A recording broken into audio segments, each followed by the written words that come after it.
Hello, this is Matt on the Moon Lambo channel. Take a look at this piece. Now look, I gotta tell you, I believe that the headline is perhaps a bit less misleading compared to what Brad Garlinghouse actually said, but take a look at this. Ripple CEO Brad Garlinghouse endorses XRP to be the sole contestant in the crypto trade race. But you know what? Hey, it's crypto media with a positive headline about Ripple and XRP. I'll take it. I'll take it. It's not completely accurate, but hey, it's positive. I'm going to try and stick with the positive vibes here. So I'm going to run through this piece. I've also got a few tweets that I want to share with you that I found fascinating from the XRP community right on Twitter. Then I'm going to wrap up the piece, the video with a piece from Cointelegraph, unrelated but important nonetheless in my mind and interesting. It's titled UAE Financial Watchdog Asks for Public Feedback on Crypto Regulation. Now, before we get rocking and rolling here, ladies and gentlemen, boys and girls, if you would please delicately tap that like button. It definitely really helps out the channel here. And I put so much gosh darn hard work into this every day, slaving over my computer for hours, and I'm just kidding, it's a fun hobby. But I would appreciate it if you'd consider liking. And also, if you're a fan of Ripple and XRP, you have indeed come to the right place, because this is an XRP-centric channel. Do yourself a favor and subscribe to the Moon Lambo channel. That is sage wisdom from Moon Lambo himself. So let's go ahead and dive into this first piece here. And again, Ripple CEO endorses XRP to be the sole contestant in the crypto trade race. Ripple CEO Brad Garlinghouse seems quite positive about XRP being a better choice in cryptocurrencies. He recently opened up about his rationale for cultivating XRP. He disclosed all this in crypto evangelist Anthony Pompliano's Off the Chain podcast. You might as well say Bitcoin evangelist. That would be a little more accurate than just crypto evangelist. He's a Bitcoin max. I like the guy, though. I do like the guy. The podcast reflected quite a lot about XRP and even demonstrated the perspective of the cryptocurrency's originator. The leader revealed his initial confrontation with Bitcoin to have happened in 2012. This was during a conference called Dialogue, coordinated by Peter Thiel, along with Aaron Hoffman. Regardless of his strong affinity for Bitcoin, Brad took a different course with his own cryptocurrency endeavor. He fathomed something that was unknown to most crypto stalwarts then. He took a deeper look at the issues that were prevailing around Bitcoin and proposed to solve them with tokens. He said to have followed his only doubt regarding the technology. And here's a quote. This is from Brad Garlinghouse. What's the long-term opportunity of Bitcoin in a world where it is fighting against governments and fighting against banks and fighting against the institution, the man? If you took a slightly different strategy with these things, would you reach broader adoption? Will you impact more people more quickly? And indeed, Ripple's just, if Ripple were a person, it would be the only adult in the room in the world of cryptocurrency. The approach is one that others aren't taking, or at least haven't taken in such a transparent manner, because it's so antithetical to the way that many Bitcoin maxis perceive the space unfolding and the adoption of blockchain technology in general. It's not supposed to help the man. It's not supposed to help existing financial infrastructure. No. That's the problem and the source of evil, right? So it's down with banks and down with the government, they say. Well, in my mind, that's always been completely silly. And so I appreciate a more pragmatic approach, something more reasonable, because cryptocurrencies can absolutely be a force for good. And when you see coins like, just the privacy coins out there, whether it's Monero or Dash, and they're just trying to get around the system, get around KYC and AML requirements and all of those things, it's just, to me, it's just that's a red flag that you're going down the wrong path. You're absolutely going down the wrong path. Because if you think governments are going to allow that long term, I don't know about that. I would be, seriously, none of this is financial advice, but I personally would be afraid at the concept of investing a single penny into any cryptocurrency that is a privacy coin, because you're just trying to skirt the system, and I don't see that long-term governments are going to allow something like that. If there are legitimate reasons to mask transactions, just let it happen on layer 2 technology where it's regulated properly. But if that's the whole concept of a coin, it's just, you might as well chuck that thing out. And then you get people like John McAfee who thinks that's the future, and he advises that you only invest, or not only, but just invest in coins that are privacy coins because that's where the future is. Well, okay, if you can't move it around because governments outlaw them and then you can't move them around on exchanges, what are you going to do? There will be no liquidity there and you won't be able to use the damn thing. So, yeah, ridiculous. Anyway, the piece continues. After his unsuccessful startup endeavor, Hightail, that was the job he had right before Ripple. And funny enough, some of you are probably aware of this, after that, Brad was an Uber driver for like 1 month. I think he was just kind of filling time because he was still interviewing. And he mentioned, I found out this recently, he was interviewing at Uber. So maybe he was just doing it for the experience. He didn't clarify that, but I'm suspecting that's what he was doing since I presumably looking for an executive position there. But he is actually Uber driving. And he's funny. He's talking about how some people, it was actually in this podcast, he was talking about how some people around San Francisco actually like recognized him, like were tweeting about it afterwards after he dropped him off being their Uber driver. But anyway, after Hightail, he took his baby steps to the new breakthrough. He got a lot of recommendations to join the product giants, including Visa, PayPal, and more. But he believed in his calling to join the Ripple team. Brad also indicated that, though Ripple claims to have more than 200 customers, he is unsure of the exact number of its users it has.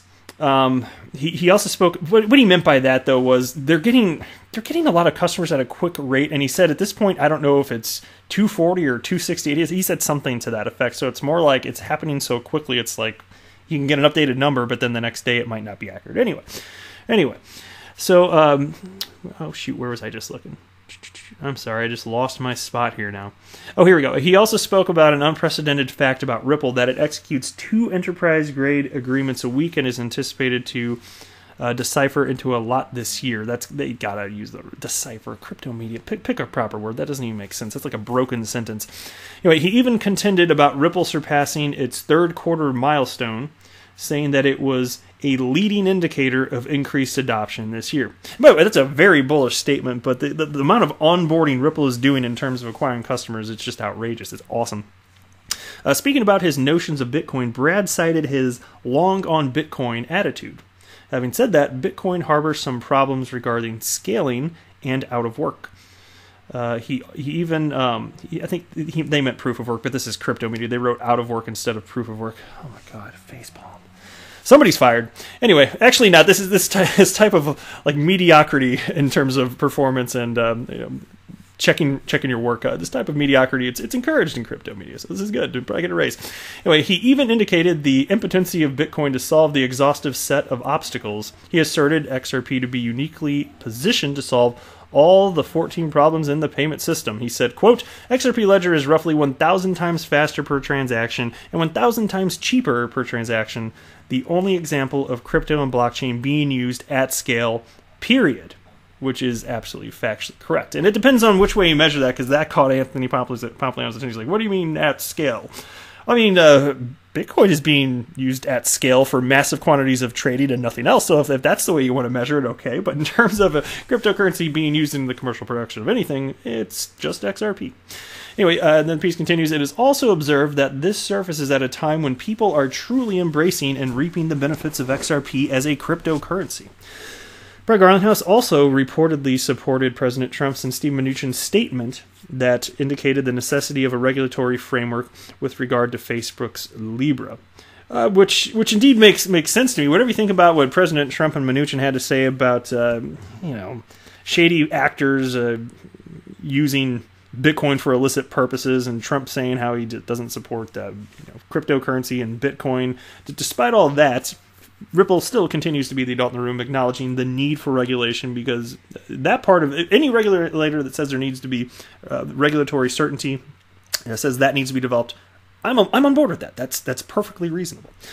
All right, check out this tweet now from the real BlockX on Twitter, who says, let's face it, Bitcoin loyalists are in serious doubt. Nothing new is being built on that blockchain. All you have is a bunch of developers trying to come up with ways to scale and speed up transactions. They've only been at it 10 years. And indeed, it's been 10 years. Lightning Network is a broken piece of technology. Even if it did work as intended, it is a centralized solution requiring pre-funded of accounts. And it's just completely the opposite of the nature of what Bitcoin was intended to be by Satoshi Nakamoto. So kind of silly to me conceptually.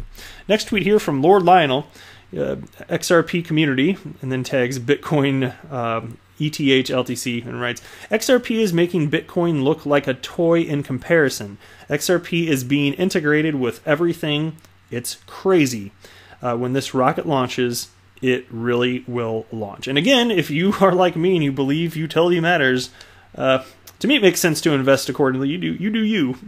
But I'm not making predictions, and I'm also not offering financial advice. But if you believe in utility matters, to me it makes sense. Just my personal opinion, everyday Joe Schmo opinion. It makes sense to invest in XRP, and so I do that for myself. But you do you. And although I have a feeling if you're listening to this channel, you probably already did that. Here's a tweet from XRP Neo. Before the diversification of XRP use cases by Spring, we knew that the biggest markets for digital assets would be derivatives, tokenized assets such as stocks, and micropayments. What have we seen lately? You see others going after these markets? Not the same level. Indeed, I like that tweet. I wanted to share it, and so I have. Last piece here. UAE Financial Watchdog asks for public feedback on crypto regulation. The United Arab Emirates, the letters in a particular order, UAE, Securities and Commodities Authority, SCA, has published draft regulations for crypto assets. According to an official statement from October 15th, the SCA will be collecting public feedback on the draft regulations until October 29th before providing the final drafted legislation regarding the industry. All parties involved in the crypto industry, including investors, brokers, financial analysts, researchers, and the media, are invited to provide their feedback on the document, with the SCA adding that the proposals will be taken into consideration for the final regulation. As noted in the statement, the draft consists of 28 parts covering all aspects of the crypto asset industry in the UAE, including requirements for token issuers, security and custodial policies, measures for protecting investors and combating financial crimes, information security controls, as well as technology government standards, among others. Once the regulation is implemented, market participants will reportedly be able to request the SCA's guidance on a specific part of the industry and regulatory requirements through its electronic services system, the authority said. And given what I was just citing about the importance of regulatory clarity, about Ripple being the adult in the room, I just think that it's noteworthy anytime any geographic region, any particular country, whatever it may be, is figuring out how to handle, how to treat cryptocurrencies as an asset class. What to do with this whole blockchain revolution, frankly. And I think that reasonable minds will ultimately prevail. Cryptocurrencies are indeed here to stay. They are legitimately useful for mankind. People are going to figure this all out. It's just going to take time, and I definitely applaud forward momentum on this. And so we're going to see it, and I'm going to keep reporting on it as the years pass, because Moon Lambo ain't going anywhere. As long as there is interest in XRP, I will be operating this channel, because my interest sure as hell isn't going anywhere. But that's it for this video. I am not a financial advisor. Do not buy or sell anything because of anything that I say or write. That would be a very, very, very bad idea. Until next time, to the Moon Lambo!